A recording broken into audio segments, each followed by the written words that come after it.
आकाशवाणी मध्य प्रदेश से प्रस्तुत हैं प्रादेशिक समाचार।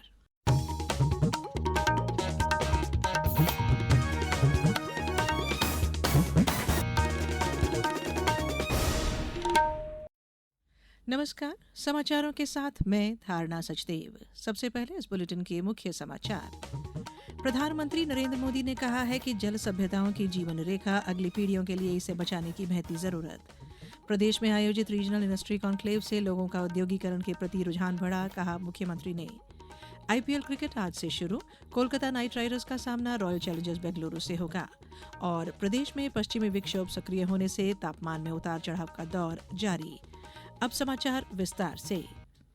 प्रधानमंत्री नरेंद्र मोदी ने आज विश्व जल दिवस पर जल संरक्षण और सतत विकास को बढ़ावा देने के लिए देश की प्रतिबद्धता दोहराई। सोशल मीडिया पोस्ट में प्रधानमंत्री मोदी ने जल संरक्षण के महत्व पर प्रकाश डालते हुए कहा, पानीयम परमम लोके जीवानाम जीवनम समृतम, अर्थात संसार में जल ही हर एक जीव के जीवन का आधार है और जल ही सबसे बड़ा संसाधन भी है। इसलिए तो हमारे पूर्वजों ने जल संरक्षण के लिए इतना जोर दिया। बिना पानी जीवन पर संकट तो रहता ही है, व्यक्ति और देश का विकास भी ठप पड़ जाता है। प्रधानमंत्री ने इस बात पर जोर दिया कि जल सभ्यताओं की जीवन की रेखा रहा है और भविष्य की पीढ़ियों के लिए इसे संरक्षित करने की महती आवश्यकता है। वहीं प्रदेश के मुख्यमंत्री डॉक्टर मोहन यादव ने जल दिवस पर कहा कि राज्य सरकार इस आगामी 30 मार्च से जल गंगा संवर्धन अभियान शुरू करने जा रही है। जल संरक्षण में जन सहभागिता बढ़ाने और अधिकाधिक जल संरचनाओं के निर्माण की मूल मंशा से जुड़ा यह अभियान लगातार 90 दिनों तक संचालित होकर 30 जून तक चलेगा। इस दौरान जल बचाने के लिए कई कार्यक्रम आयोजित किए जाएंगे। विश्व जल दिवस पर केंद्रीय जल शक्ति मंत्री सीआर पाटिल ने कहा है कि जल संकट वैश्विक चिंता का विषय बन चुका है, लेकिन भारत ने इस चुनौती को अवसर में बदल दिया है। सोशल मीडिया पोस्ट में श्री पाटिल ने कहा कि प्रधानमंत्री नरेंद्र मोदी के नेतृत्व में भारत ने जल संरक्षण को न केवल एक नीतिगत विषय बनाया है, बल्कि एक जन आंदोलन का रूप भी दिया है। केंद्रीय जल शक्ति मंत्री ने कहा कि जल जीवन मिशन ने करोड़ों घरों में नल का जल उपलब्ध कराया है। अटल भूजल योजना ने गिरते जल स्तर के बारे में लोगों के बीच जागरूकता बढ़ाई है और अमृत सरोवर अभियान ने जल स्रोतों को नया जीवन दिया है। भारत आज दुनिया के सबसे बड़े पर्यावरण आंदोलन अर्थ आवर में शामिल होगा। अर्थ आवर का आयोजन प्रत्येक वर्ष मार्च महीने के आखिरी शनिवार को रात 8:30 बजे से 9:30 बजे तक होता है। इस घंटे के दौरान दुनिया भर के लोग सभी अनावश्यक लाइट बंद कर देते हैं। भारत में प्रतिष्ठित स्थल, स्मारक, सार्वजनिक और निजी संस्थान, व्यवसाय और समुदाय इस आयोजन में एक साथ भाग लेते हैं। इस वर्ष के अर्थ आवर का विषय जल के प्रति जागरूक बने, जल संरक्षण और स्थायी प्रथाओं की तत्काल आवश्यकता पर प्रकाश डालता है।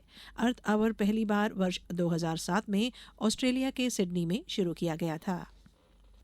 मुख्यमंत्री डॉक्टर मोहन यादव ने कहा है कि प्रदेश में संभाग स्तर पर आयोजित रीजनल इंडस्ट्री कॉन्क्लेव के माध्यम से लोगों का औद्योगिकरण के प्रति तेजी से रुझान बढ़ा है।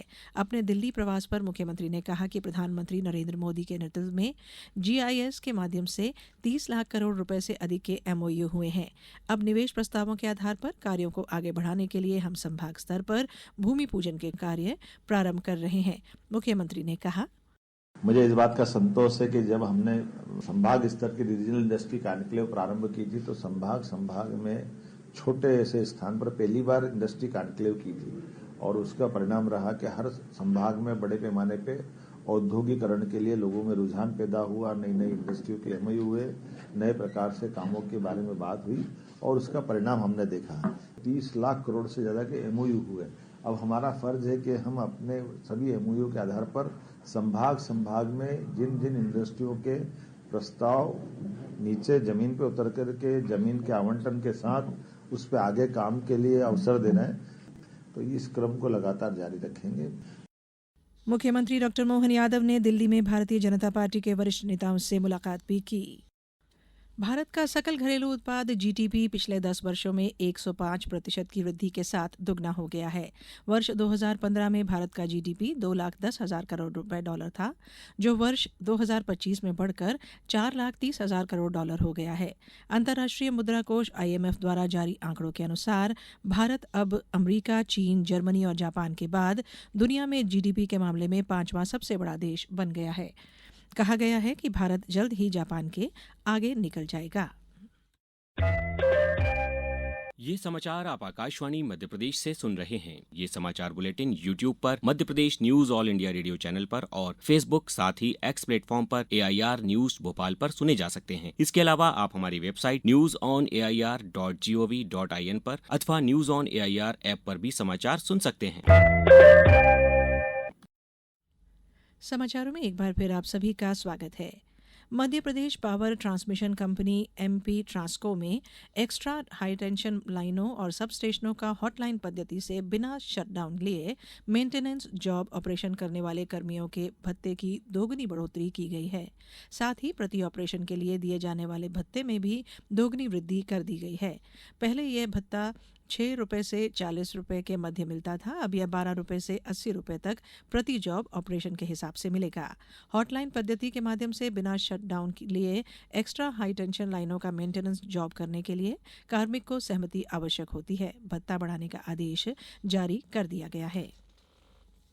पन्ना में संस्कृति विभाग द्वारा इस वर्ष श्री राम नवमी पर 1 दिवसीय प्राकट्य पर्व का आयोजन किया जाएगा। कलेक्टर सुरेश कुमार ने 6 अप्रैल को रामनवमी पर्व पर पन्ना नगर के श्री जुगल किशोर मंदिर प्रांगण में प्रस्तावित कार्यक्रम को लेकर जरूरी व्यवस्थाओं के लिए अतिरिक्त मुख्य कार्यपालन अधिकारी और जिला पुरातत्व पर्यटन और संस्कृति परिषद के नोडल अधिकारी अशोक चतुर्वेदी को प्राकट्य पर्व का नोडल अधिकारी बनाया है। साथ ही कार्यक्रम स्थल पर सुरक्षा व्यवस्था, साफ सफाई और पेयजल व्यवस्था और प्रचार प्रसार इत्यादि का दायित्व भी सौंपा है। बात खेल की। आईपीएल क्रिकेट का 18वां संस्करण आज से शुरू हो रहा है। कोलकाता में आज शाम 7:30 बजे से पहले मैच में वर्तमान चैंपियन कोलकाता नाइट राइडर्स का सामना रॉयल चैलेंजर्स बेंगलुरु से होगा। उद्घाटन समारोह में बॉलीवुड अभिनेत्री दिशा पटानी, प्रसिद्ध गायिका श्रेया घोषाल और पंजाबी गायक करण औजला ने प्रस्तुति दी। टूर्नामेंट में 10 टीमें 74 मैच खेलेंगी। प्रतियोगिता का फाइनल 25 मई को होगा। अब बात मौसम की। प्रदेश में पश्चिमी विक्षोभ सक्रिय होने से तापमान में उतार चढ़ाव का दौर जारी है। पिछले 24 घंटों के दौरान जबलपुर, सागर संभागों के कुछ जिलों में कहीं-कहीं और रीवा संभाग के जिलों में कुछ स्थानों पर और शहडोल जिले के अधिकांश स्थानों पर बारिश हुई। इससे कुछ स्थानों पर तापमान में गिरावट आई। वहीं रीवा संभाग के जिलों में तापमान 2 डिग्री सेल्सियस तक बढ़ा। प्रदेश में सबसे ज्यादा अधिकतम तापमान खरगोन जिले में 37.6 डिग्री सेल्सियस दर्ज किया गया। वहीं सबसे कम न्यूनतम तापमान 13.5 डिग्री सेल्सियस शाजापुर के गिरवर में दर्ज किया गया। मौसम विभाग के अनुसार पिछले 24 घंटे के दौरान दमोह, सीधी, सिंगरौली, शहडोल, कटनी, डिंडोरी, सिवनी में कहीं कहीं बारिश के साथ ओले गिरे। मौसम केंद्र भोपाल के अनुसार सिंगरौली, सीधी, रीवा, महूगंज, अनूपपुर, शहडोल, उमरिया, डिंडोरी, मंडला और बालाघाट में अगले 24 घंटे के दौरान गरज चमक के साथ बारिश होने के आसार बन रहे हैं। वहीं जिलों में कहीं कहीं गरज चमक के साथ बिजली गिरने की भी संभावना है। अब कुछ समाचार संक्षेप में। प्रधानमंत्री कॉलेज ऑफ एक्सीलेंस महाराजा भोज शासकीय स्नातकोत्तर महाविद्यालय धार में आज 2 दिवसीय राष्ट्रीय कार्यशाला का समापन हुआ। शिवपुरी जिले में केंद्र सरकार के पोषण भी पढ़ाई भी कार्यक्रम के तहत प्रदेश की समस्त आंगनबाड़ी कार्यकर्ताओं को प्रशिक्षित किया जाएगा। राष्ट्रीय स्वास्थ्य मिशन के अंतर्गत राष्ट्रीय क्षय उन्मूलन कार्यक्रम में टीबी मुक्त भारत अभियान के अंतर्गत देवास जिले की कुल 98 ग्राम पंचायतों को टीबी मुक्त किया गया है। नर्मदापुरम जिले की पिपरिया में प्रधानमंत्री नरेंद्र मोदी के टीबी हारेगा भारत जीतेगा अभियान के तहत रेलवे हेल्थ यूनिट ने जन जागरूकता कार्यक्रम आयोजित किया। कंप्यूटर संसाधनों और इंटरनेट सुविधाओं तक जनसामान्य की पहुंच को सुगम बनाने के लिए आगरमालवा स्थित शासकीय पॉलिटेक्निक महाविद्यालय में 1 अप्रैल से प्रशिक्षण शुरू होगा।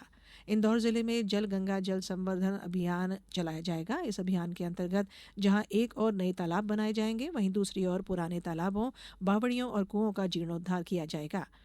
अशोकनगर में जिला स्तरीय ओलंपियाड प्रतियोगिता में विभिन्न विषयों में प्रथम स्थान प्राप्त करने वाले 28 छात्र छात्राओं का कलेक्टर सुभाष कुमार द्विवेदी द्वारा आज सम्मान किया गया।